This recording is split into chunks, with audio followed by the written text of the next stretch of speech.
You know, you and I are living through the early decades of a new economy that's turned out to be very disruptive.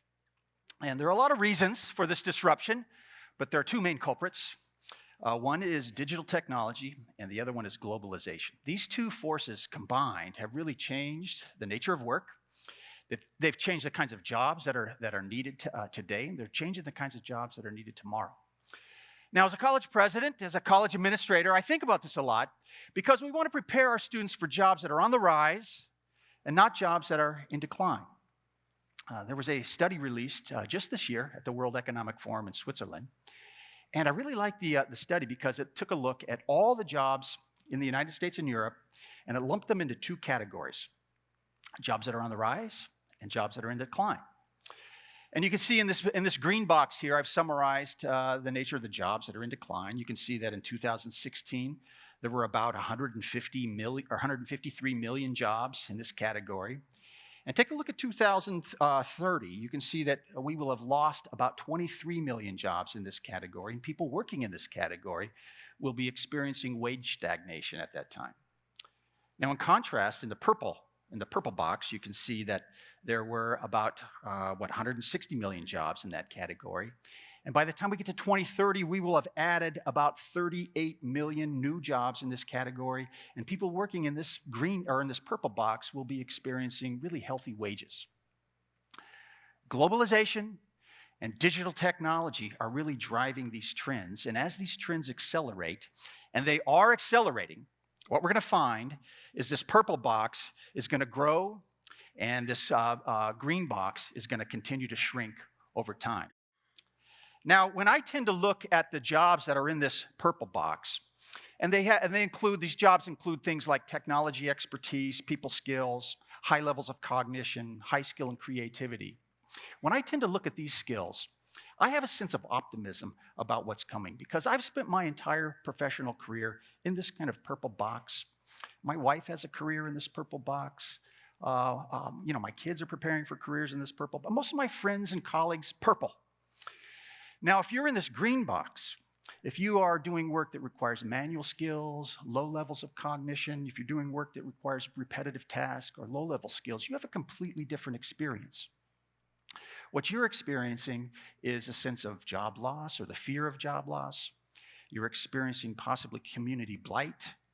You're experiencing economic hardship. And this is particularly hitting areas in the United States that are rural and urban. It's hitting those areas very, very hard. If you think I'm exaggerating, if you think I'm overblowing this, what I would recommend you do is you listen to the American electorate, especially listen to voices that are coming from this green box. They're upset, they're angry, they're worried, they're watching their livelihoods diminish while they watch people in these purple boxes prosper and grow. I mean, the volume of their political rhetoric has just punched through the traditional ceiling of our civic dialogue, and they are yelling. Now, you and I, we need to hear them.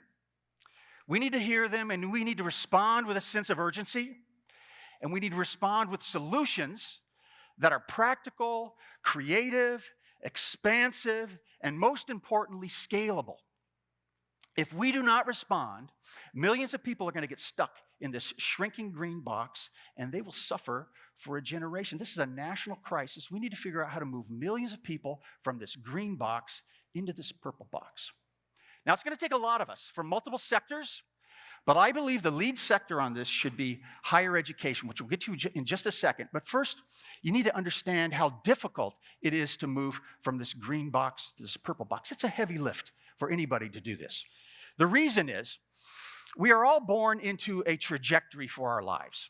It's a very, very strong suggestion about where our lives are going to go. And the reason it's a strong suggestion is because we have these things called socializing agents in our lives suggesting the direction we should go. And this is just a fancy sociological term. It really refers to your parents and your cousins and your aunts and your uncles and your siblings and your friends and your neighbors and your coaches and your teachers and all those people in our lives. And because Americans like to live in similar socioeconomic communities, all those voices in our lives have a very consistent message, and they tend to say, who we are. They help us determine who we are and what we can become and where we're going to go, and that leads us to a set of skills that we develop, and it leads us to a likely number of jobs that we're going to take on in our life. Now, I'm not saying all of you have no control over how your life develops.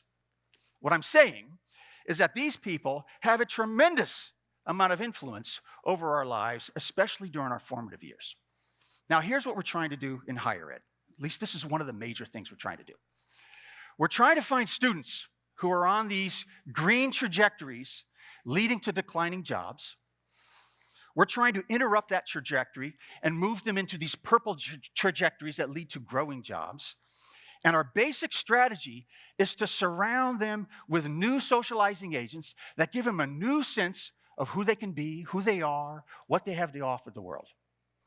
Let me give you an example of this and how there are a number of examples like this, but Brenda Lopez is a great example. I had the opportunity to meet her a couple of years ago.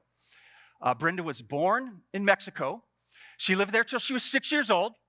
And then her whole family moved to Southern California, where Brenda attended elementary school, middle school, and high school. And after high school, she enrolled at Norco College, where I was president at the time. Now, Brenda was raised by a family that just loved her to tears, man. If you met her family, you can tell they love her. They also raised her in a very traditional family. So when she came to Norco, she had a fairly limited, she had a limited view on what she might be able to become, what she might be able to offer the world. So she started taking classes with that kind of mindset. Now, very quickly, what she found out is that she's really good at math and science. I mean, better than most of the other students. So she started hanging around with a bunch of math and science students. She joined a club called the STEM Club, the Science, Technology, Engineering, and Math Club. A couple of faculty members, a couple of staff members became very interested in her academic success, and she declared herself as an engineering major.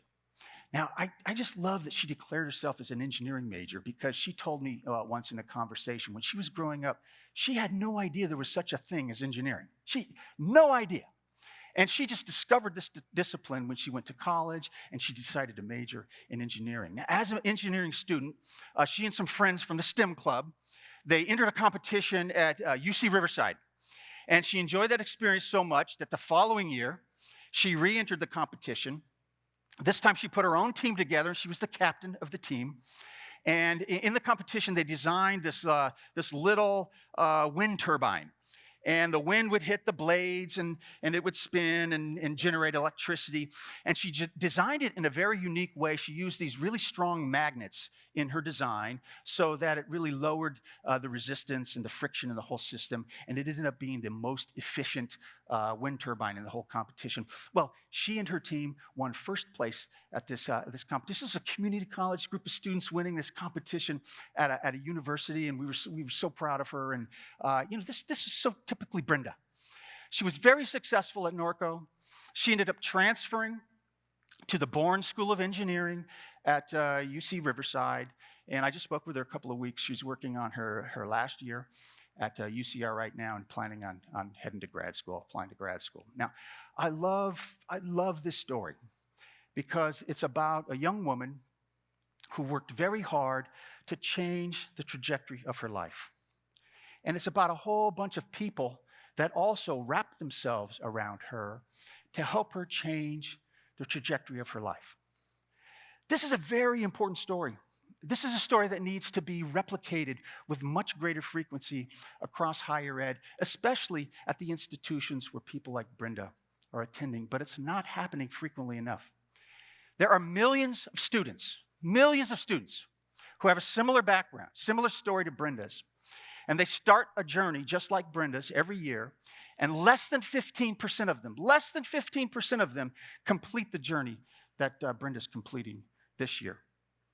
There are a number of reasons for this, but I believe one of the biggest reasons is they're trying to make this trajectory change largely by themselves, largely alone. You see, most of these students, they come from families that have low and moderate incomes, right? So they're sending their students to large public schools, And most of them are going to community colleges where I've spent my entire professional career. Now, at these community colleges, these students are going down this path and they've got hundreds of hurdles out in front of them. Hurdles that they need to get over if they're going to change the trajectory of their lives. Now, they're at commuter schools, meaning they live at home, they go to work, and they go back home. And when they go back home, they're in a community of people that love them, but very often they're in a family where nobody's gone to college, nobody. So how would they know how to help them get over these hurdles? Nobody's on a purple trajectory in this family. How would they know to help them get over these hurdles? And then when they're on campus, they run into this problem where there's about 100 students at some of these community colleges, 100 students for every one faculty member. You know, at Harvard, there's about 6 or 7 students for every one faculty member. 100 to 1 is the ratio there. So these students are going down this pathway. It's difficult for them to find people to help them out. It's difficult for us at the community college to keep track of everybody. When I was a faculty member, I had between 800 and 1,000 students per year. I just couldn't keep track of everything that's going on in these students' lives. They're largely going down these pathways alone and therefore finding success to be very difficult. Now, we need to interrupt this. The obvious way, I would love to do the obvious way here. It's just hire a whole bunch more faculty members and a bunch of classified folks and just surround students. But these are publicly funded institutions. It's just not realistic. There's not that kind of taxpayer money for that. So what we need to do is we need to leverage existing technology and we need to leverage existing social networks. So let me show you what I'm talking about here. Or talk about what I want to get to here. With regard to technology, there are a number of companies that have already faced a similar problem, and they've been able to address this. By a similar problem, I mean they have a whole bunch of customers, they have relatively few employees, but they're able to give those customers a very individualized experience. I'll give you an example. I bet everybody in this room will recognize this. Think about Facebook for a minute, all right? Now, Facebook has about 35,600 employees. You're like, that's a lot of employees, right? But they have 2.6 billion with a B, consumers, users, people that log into Facebook. That's a 75,000 customer to employee ratio. That's crazy. However, every single time I log into Facebook, I get an individualized, customized, curated, fairly intense experience. I never feel like I'm lost in that 2.6 billion user community. It's individualized for me. What they're basically doing is this here. They're collecting a whole bunch of data about me from all kinds of different data sets. Then they're taking that data and aggregating it, and they're analyzing it with artificial intelligence to create some kind of information that they think I might like to consume. And then they're sending that information to me through some kind of platform or communications channel. This is a model that a number of companies have been able to use, and we need to replicate this in higher ed. We already collect all kinds of data about students. We collect academic data and student engagement data and contact information, financial. We need to collect all that data, aggregate it, analyze it with artificial intelligence, and create some information that tells us where the student is on their journey, where the student needs to be on their journey, and what the college needs to do and what the individual student needs to do to close that gap, and then communicate that to the student, like this student Trevor here up on this screen. If we're able to implement this, Trevor will feel much more informed than he ever has and much less alone. If we can implement this across higher ed, it'll change the lives for millions of students. But if we really want to be powerful, very, very powerful in our effect, there's one more step that we need to take. And that is we need to incorporate these socializing agents into this process. So to explain this, let me introduce you to Alicia here. Alicia is a brand new college student. She's a little bit like Brenda. She's the first person to go to college in her family. Her family's very proud of her, and she's at a community college, and she's got all these mixed emotions. She's not sure if she's going to be successful. She's very happy what she's doing, just a whole bunch of stuff going on in her life. Now, there are 8 people in her life right now. You can see them on the screen. 8 people. These are the most important people in her life right now in terms of her academic success. These are the 8 people that are her cheerleaders. They're encouraging her all the time. It includes a couple faculty members, a couple students, an uncle, a sister. She even keeps in contact with a coach from high school. These are the people that root for her. You know, in that previous slide where I said we have the data that we collect about students, and then we turn that into information about how they need to be successful, and then we communicate to her. We need to take that same information, repackage it just a little bit, and send it to these socializing agents so they can communicate with Alicia and encourage Alicia in a much more informed way. So just for a second here, I want you to imagine, to get this point across, I want you to imagine you're one of these 8 people. So look at the screen right now and pick out one of them. Imagine you're this person. All right, now you're an Alicia cheerleader, all right? You're a fan. Now imagine you get an email from her college, and that email says, hey, Alicia just made the dean's list, and it explains what the dean's list is, and how hard it is to make the dean's list, and what an honor it is to make the dean's list. And in that email, there's a little hyperlink that you could click on that hyperlink. And if you click on it, it'll post all this information to social media. And you know if you post it to social media, you're going to tag Alicia. And if you tag Alicia, hundreds of people are going to say, way to go, Alicia. Good job. You made the dean's list. We knew you could do it. So proud. Are you going to click on that hyperlink? Yeah. I mean, I don't even know you. And I know you're going to click on that hyperlink. That's what human beings do. We love to help people who we're rooting for. Now imagine in another instance, you got an email that said, Alicia is demonstrating patterns of discouragement, and you should probably reach out to her. Are you going to reach out to her in that situation? Yeah, you're going to do that too. You're not going to blast it all over social media, but you're going to maybe send her an email or take her out to lunch or something like that. We have millions of students in the United States that are starting journeys that come from similar backgrounds. They're trying to confront all kinds of hurdles to change the trajectory of their lives.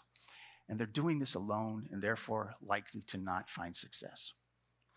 You and I, as human beings, we're just not wired to do difficult things alone. We need each other. I know you know this. So if you're an educator, I'd like to encourage you to think about this. These students need you to think about this and do more than that, implement this. If you're in the tech sector, you've already done very elegant solutions in the private sector. These students need you to translate all of that work into higher ed so they can enjoy the benefits of that technology. If you're a policymaker, if you're a philanthropist, if you're in the nonprofit space working with higher ed, these students need you to prioritize this work and fund it. And if you're none of those, if you're just a person that wants to help other people, you might know a student right now that you're thinking of in your head that comes from a background like this. I'd like you right now in your seat to decide you're going to reach out to that student and you're going to offer to walk with them and help them get over a few of these hurdles. If you can become an active socializing agent in these students' lives, you can change their lives. And in the end, it might change your life too. Thank you very much.